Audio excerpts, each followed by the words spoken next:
By now, many of you might have already watched the movie Kantara, or at the very least, heard of it. To say the least, I think it's one of the very few movies which is very much deep-rooted into the real culture of Bharat. By that, I mean the real culture of Bharat that has been deep-rooted into the villages and their rich traditions. This is not a movie review of Kantara, but rather certain very important subjects that I'd like to share with you.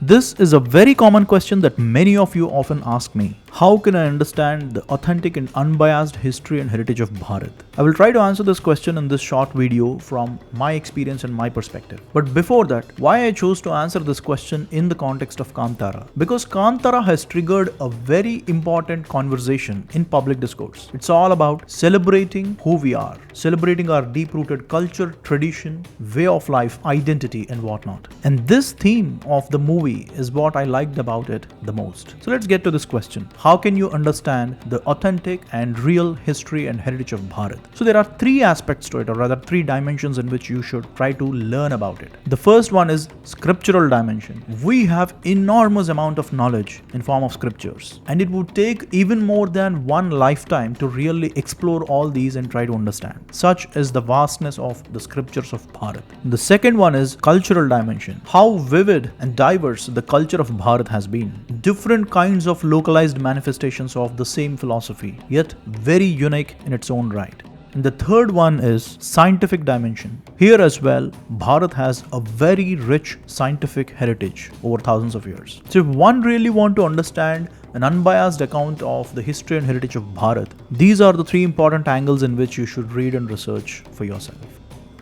Let me give you some examples for all these three dimensions one after the other in brief. Starting with the first example, the scriptural dimension, and also starting with the core theme of Kantara, the forest. Worshipping and protecting nature has been an integral part of Bharatiya culture, Sanatana Dharma and other dharmic traditions. One of the oldest ancient scriptures on these lines is the Rig Vedam. In Rig Vedam, a Shakti in the manifestation of Aranyani. She is revered as the mother goddess of the forest, the animals, the vegetation and everything in it. In the Rig Vedam 10th Mandalam, what you see on the screen is Aranyani Suktam, which is one of the oldest written records of how well the forest is revered as in the form of a mother goddess Aranyani. And from her name came the name Aranya for a forest, what we all use in many Indian languages. In the Aranyani Suktam part of Rig Vedam, the entire forest is worshipped as a mother, and exactly the same traditions. Many of the tribals have their own manifestations across Bharat,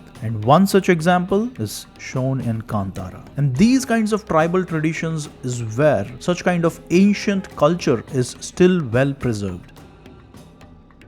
In the ancient Indian scriptures, one can really discover how deeply the nature has been worshipped, revered and protected. And here is another example from the ancient scripture of Yajurvedam, part of Sri Rudram. Namo vrukshebhyo harikeshebhyo, namastirthaya cha kulyaya cha, namah parnyaya cha parnasadhyaya cha.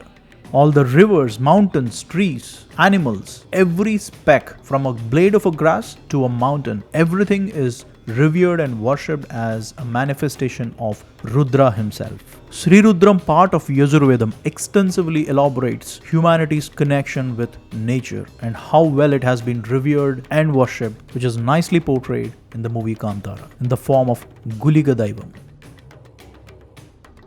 To understand humanity's connection with nature, the ancient Indian scriptures are a wealth, and we can go on forever, but let me conclude this one topic with one of my favorite slokas. Dashakupa samavapi dashavapi samoh radaha dashahrada samah putro dashaputra samo drumaha. These are the words by Sri Vedavyasa Maharshi, part of Matsya Purana. One pond is equal to 10 wells, one lake is equal to 10 ponds, and one child is equal to 10 lakes, and one tree is equal to 10 children. One tree is equated with 10 children. That shows how important a tree has been in the culture of Bharat. So the first and foremost thing, if you really want to understand the real heritage and history of Bharat in an unbiased way, read the scriptures. This is just one example as to how humanity is connected with nature. In that direction, if we see, these are certain examples. So like this, if you would like to explore other aspects of life, just go to the authentic scriptures. Authentic, I mean real authentic, not interpretations, translations, etc. And if you are well versed with your mother tongue, I'm sure you can definitely get a hang of it. And in the second angle in which you should read and research is about the culture, the cultural dimension. Right from the Indus Valley civilization's Pashupatinath, where Shiva is worshipped as the central deity to the nature, animals, trees and everything in it. Like that, there are very vivid set of manifestations, different cultures that are being celebrated. For instance, Gudimallam. It is the oldest datable Shivalingam in entire India, what you're seeing on the screen. And it completely changes our understanding of a Shivalingam. And it's more than 2,300 years old. All of us have seen the legal battle on the women's entry into the Sabarimala temple. People could have their own opinions, views, etc. But how many of us are really aware of Bahuchara Mata, a form of Shakti which is dedicated for the transgenders? And Bahuchara Mata is highly revered and worshipped in the transgender community. Very much integral part of Bharat and Bharatiya culture. If you look at it from a Western or a leftist point of view, Bharat, the society is full of superstitions, taboos, etc. But how many of us are really aware that menstruation is celebrated in the temple of Kamakhya Amma in Assam, where men are not allowed under certain circumstances, and the menstruation of Kamakhya Amman is celebrated. So like this, there is a huge amount of diversity and vividness in the culture of Bharat. And if you really want to understand, again getting back to our question, if you really want to understand the history and heritage, you should also read and research about the cultural dimension of Bharat.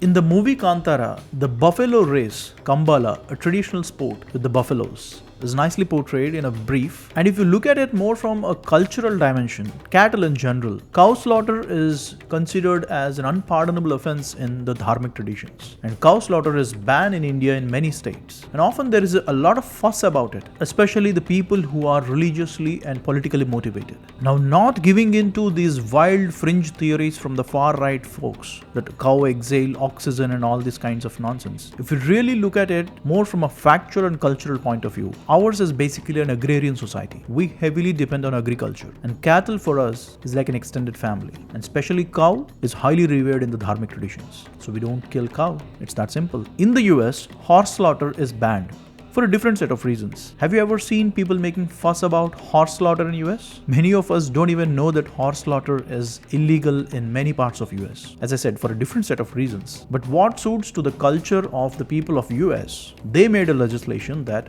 horse slaughter is illegal. Same applies to India as well. And if you really want to understand the cultural aspect of it, read for yourself how highly the cattle is revered in the culture of Bharat.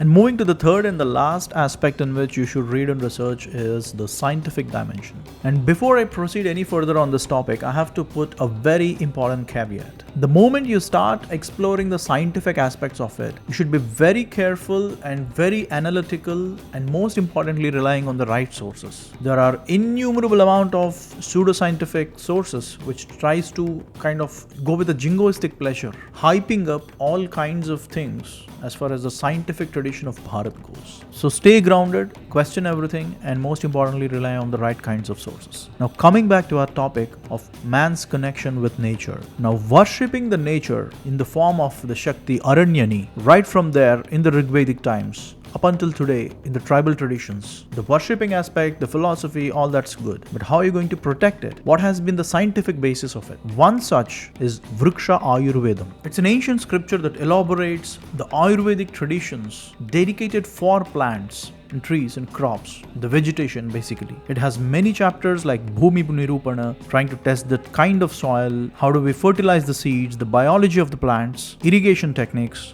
defending it from pests, repairing the damaged plants and trees, hybrid and grafting, and a lot more. Now scriptures like these also bring forward how deep the connection of man with nature in the Bharati civilization.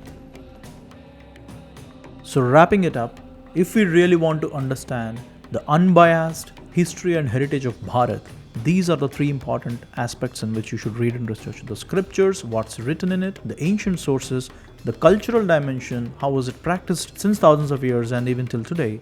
And the third one is scientific dimension, which spans across multiple disciplines of science like medicine through Ayurvedam, mathematics through Jyotisha Shastram, the art and architecture, the physics involved in it through Shilpa Shastram, and a lot more. And I'm really thankful for the movie Kantara for bringing it into the mainstream and into the public discourse. The real traditions that are deep-rooted into the villages of Bharat. If you haven't watched this movie, I would recommend that please go and watch with your family. Of course, there are a bit of commercial lags and the middle, the movie is a bit slow, that's fine, but broadly the theme, the thematic experience, that is very fresh, entertaining, and most importantly, very essential to celebrate who we really are.